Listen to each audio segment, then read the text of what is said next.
आज हम लोग पढ़ेंगे फिक्स्ड एसेट्स रिलेटेड कुछ एंट्रीज। फिक्स्ड एसेट्स क्या होते हैं ये हम पहले भी बेसिक अकाउंटिंग टर्म जब बता रहे थे तो बताए थे, फिर से जान लो। फिक्स्ड एसेट जो है किसी भी तरह का कोई भी इन्वेस्टमेंट अगर हम बिजनेस में करते हैं फिक्स्ड एसेट्स पे, जैसे furniture, land, building, plant, machineries, तो ये लॉन्ग पीरियड के लिए होता है। एक बिजनेस में हम इन्हें यूज़ करते हैं एक वो लॉन्ग पीरियड ऑफ टाइम के लिए। जैसे अब बिल्डिंग बनवा ली तो हम 20-25 साल तक उसको यूज़ करेंगे बिजनेस के लिए। फर्नीचर बनवा लिया 10 साल तक यूज़ कर रहे हैं। मशीनरी है 15 साल तक यूज़ कर रहे हैं। तो फिक्स्ड एसेट में जो इन्वेस्टमेंट होता है वो लॉन्ग पीरियड ऑफ टाइम के लिए होता है, ठीक। और इसमें जो इन्वेस्टमेंट होता है उसको बोला जाता है कैपिटल एक्सपेंडिचर। अब जब भी हम फिक्स्ड एसेट्स परचेज करेंगे, जैसे मशीनरी परचेज किया तो मशीनरी तो आएगी ही हमारे पास, तो मशीनरी को डेबिट करेंगे ही करेंगे। अब इसमें अगर किसी भी तरह का कोई भी एक्सपेंस हम पेड करते हैं, किसी भी तरह का कोई भी एक्सपेंस अगर हम परचेज करते समय एसेट को पेड करते हैं, किसी भी तरह का कोई भी एक्सपेंस, तो उस एक्सपेंस को सेपरेटली नहीं डेबिट किया जाएगा। उस एक्सपेंस को क्या किया जाएगा, उसी एसेट में जोड़ के दिखाया जाएगा। बात समझ में आ रही है? तो यहाँ पे इसमें जैसे कुछ एग्जाम्पल हमने दिया है कि परचेज किया गया मशीनरी, मशीनरी परचेज की गई है कितने रुपए की, 1 लाख रुपए की, 1 लाख रुपए की, 1 लाख रुपए की मशीनरी हमने परचेज की। और कैरेज पेड किया उसके लिए 10,000, कैरेज यानी मशीनरी को लाने के लिए जो भाड़ा वगैरह दे रहे हैं, और इंस्टॉलेशन चार्ज पे कर रहे हैं कितना, 5,000। तो अब मशीनरी हमारे पास आ रही है तो हम क्या करेंगे, मशीनरी को डेबिट करेंगे, debit the asset comes in.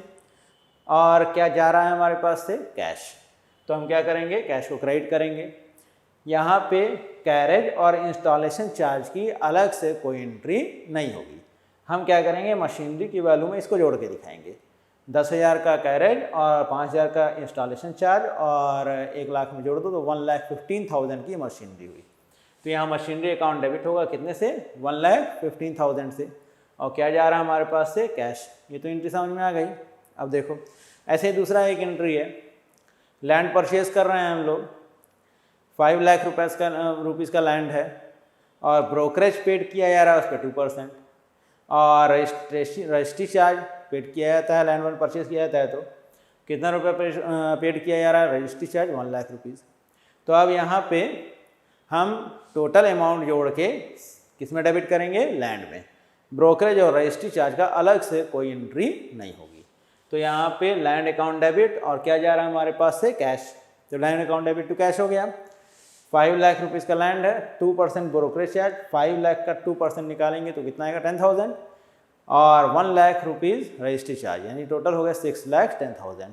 तो ये पूरा का पूरा लैंड अकाउंट डेबिट हो जाएगा कितने से, 6,10,000 से।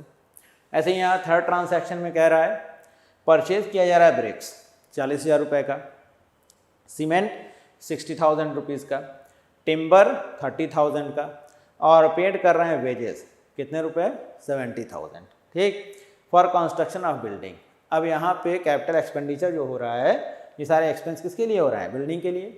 तो अब यहाँ पे इन सब को अलग से डेबिट करने के बजाय हम सीधे क्या डेबिट करेंगे, building account debit to cash. तो बात समझ में आ गई। किसी भी तरह का कोई भी एक्सपेंस परचेज करते समय फिक्स्ड एसेट्स को पेड किया जाएगा तो उसको अलग से नहीं डेबिट करेंगे, हम क्या करेंगे, उसी एसेट में जोड़ के उस एक्सपेंस को दिखा देंगे, ठीक। लेकिन अगर मान लिया कि एक्सपेंस पेड कर रहे हैं किसी और समय, एसेट परचेज करते समय नहीं, जैसे मान लीजिए मशीनरी हम परचेज किए थे 6 महीने पहले, अब कुछ खराबी उसमें रिपेयरिंग वगैरह करा रहे हैं, मशीनरी का ओवरहालिंग करा रहे हैं, तो अब उसको नहीं हम एसेट में जोड़ेंगे, ठीक, उसको अलग से ही डेबिट किया जा रहा है। जैसे यहाँ फोर्थ ट्रांसैक्शन में कह रहा है paid repairing expense ₹2,000 on machine. तो ये एक्सपेंस मशीनरी को परचेज करते समय तो नहीं किया गया है, तो अगर परचेज करते समय नहीं किया गया है तो हम इस एक्सपेंस को एक्सपेंस के रूप में ही डेबिट करेंगे और रिपेयरिंग एक्सपेंस अकाउंट डेबिट हो जाएगा और क्या जा रहा है हमारे पास से, कैश। तो बात समझ में आ गई। एक्सपेंस एसेट में तभी जोड़ेंगे, एसेट पे किया हुआ एक्सपेंस जब एसेट परचेज करते समय हम एक्सपेंस करेंगे तब। लेकिन एसेट परचेज करते समय अगर एक्सपेंस नहीं किया गया है, किसी और समय एक्सपेंस किया गया है एसेट परचेज करने के बाद एसेट को ठीक ठाक कराने के लिए, तो हम क्या करेंगे, उस एक्सपेंस को सेपरेटली डेबिट करेंगे, ठीक। जैसे वाइट वॉशिंग वगैरह करा रहे हैं, बिल्डिंग बनवाई गई है उसको वाइट वॉशिंग करा रहे हैं, तो वाइट वॉशिंग अलग एक्सपेंस है, बिल्डिंग बनाने के बाद हम करा रहे हैं बाद में, तो उसको हम अलग से डेबिट करेंगे, whitewashing expense debit to cash. तो रिपेयरिंग वगैरह एसेट का कराते हैं परचेज करने के बाद कुछ समय बाद, तो उसको हम क्या करेंगे, अलग से डेबिट करेंगे। ये बात समझ में आ गई एक्सपेंस के रूप में। अब देखो जो भी फिक्स्ड एसेट्स होते हैं उस पे वो कैपिटल एक्सपेंडिचर कहलाता है। हम लोगों ने एक कॉन्सेप्ट पढ़ा था मैचिंग कॉन्सेप्ट। मैचिंग कॉन्सेप्ट क्या कहता है कि किसी भी तरह का कोई भी एक्सपेंस जो मान लिया करंट ईयर का एक्सपेंस है, ठीक, तो करंट ईयर के एक्सपेंसेस को ही हम लोग एक्सपेंस के रूप में दिखाते हैं और करंट ईयर की रेवेन्यूज़ को रेवेन्यू के रूप में दिखाते हैं। अगर हमने ज़्यादा अमाउंट पे कर दिया एक्सपेंस के लिए, आगे के वर्षों के लिए पेमेंट कर दिया, आगे के सालों के लिए, तो उसको हम एक्सपेंस के रूप में नहीं दिखाएंगे, ताकि हम सही फिगर्स फाइंड कर सकें अपने प्रॉफिट और लॉस की। ये कहता है मैचिंग कॉन्सेप्ट। इसी कॉन्सेप्ट की देन है डेप्रिसिएशन, जो अब हम लोगों को पढ़ना है। डेप्रिसिएशन, फिक्स्ड एसेट्स पे ही डेप्रिसिएशन लगाया जाता है, ध्यान देना। डेप्रिसिएशन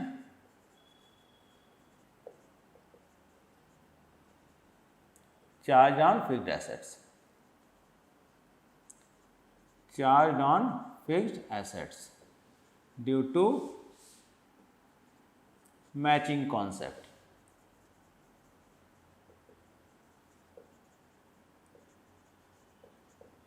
देखो अब डेप्रिसिएशन क्या होता है, जैसे कैपिटल एक्सपेंडिचर हमने एसेट पर कर दिया, हम मशीनरी खरीदे, मशीनरी की लाइफ ईयर 10 साल है, हम यानी कि वो इन्वेस्टमेंट मान लिया 5 लाख रुपए जो इन्वेस्टमेंट हुआ है वो कितने साल के लिए हो गया, 10 लाख, 10 साल के लिए हो गया है।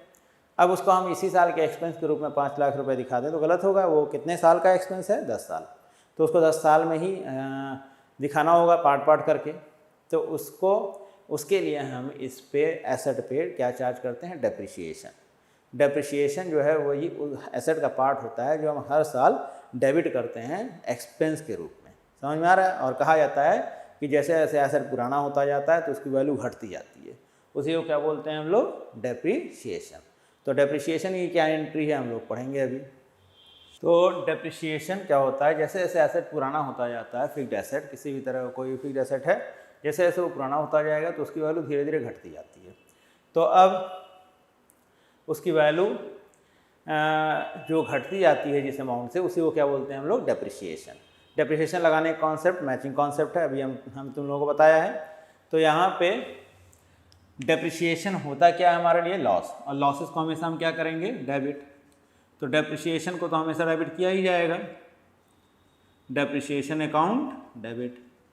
और जो भी जिस एसेट पे लगाया जा रहा है उस एसेट की वैल्यू घट जा रही है, तो एसेट हमारा जा रहा है तो उस एसेट को हम क्या कर देंगे, क्रेडिट। यहाँ पे डेप्रिसिएशन चार्ज किया जा रहा है मशीनरी पे कितना परसेंट, 20%, और मशीन की कॉस्ट कितनी है, 1 लाख। तो एंट्री यही होगी, depreciation account debit to machinery. यहाँ एंट्री क्या हो जाएगी, डेप्रिसिएशन हमारी लॉस है, डेप्रिसिएशन को हम डेबिट करेंगे, depreciation account debit,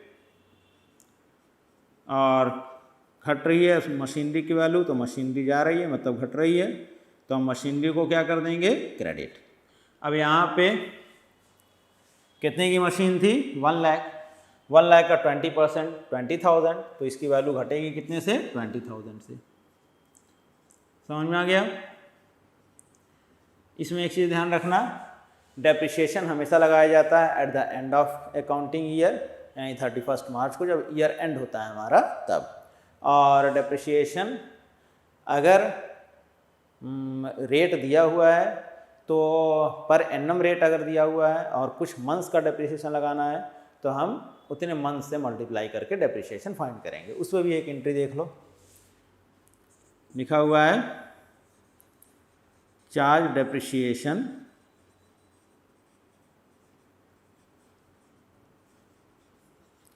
at the rate of 10% per annum, ठीक, फॉर 8 मंथ्स। 8 मंथ्स का डेप्रिसिएशन लगाना है हमें on building, costing rupees 30 lakh. 30 lakh की बिल्डिंग है, उस पर डेप्रिसिएशन लगाना है कितने परसेंट के रेट से, 10%, और कितने महीने का लगाना है, 8 मंथ्स का। तो एंट्री वही होगी, depreciation account debit to building. यहाँ पे एंट्री क्या हो जाएगी, डेप्रिसिएशन अकाउंट डेबिट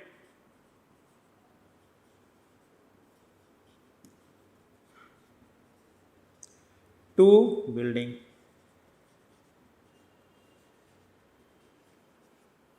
अब यहाँ पे 3 लाख है, 3 लाख का 30 लाख है, 30 लाख का 10% यानी 3 लाख हुआ, और हमको लगाना है कितने महीने का डेप्रिसिएशन, 8 मंथ का।